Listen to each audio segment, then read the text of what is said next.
ഒത്തിരി കുമ്പളങ്ങ കിട്ടിയിട്ടുണ്ട് ഗായ്സ്. പെരാടെ മോളിലാണ് ഗായ്സ് നമ്മള്. ഇത് വാടി ഗായ്സ്. നമുക്ക് കുമ്പളങ്ങ ഇതിന് കിട്ടത്തില്ല ഗായ്സ്. ഇന്ന് ഒരെണ്ണം കിട്ടത്തുള്ളൂ. ഞാൻ കാണിച്ചു തരാം ഗായ്സ് കുമ്പളങ്ങ എത്തുന്ന.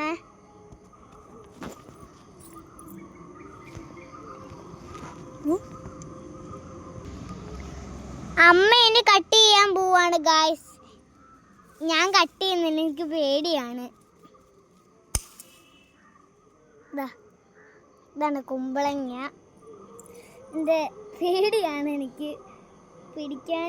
ഇന്നത്തെ ഒരു മുള്ളുണ്ട്, അത് പിടിക്കാൻ പറ്റാത്ത. ഇതാണ് കൈ. നിങ്ങളുടെ വീട്ടിലും കുമ്പളങ്ങ ഉണ്ടോ? ഇത് തോരൻ വെച്ച നല്ലതാണ് ഗായ്സ്. എല്ലാം മോരക്കകത്ത് വിടാം. എൻ്റെ ചാനൽ സബ്സ്ക്രൈബ് ചെയ്യണം.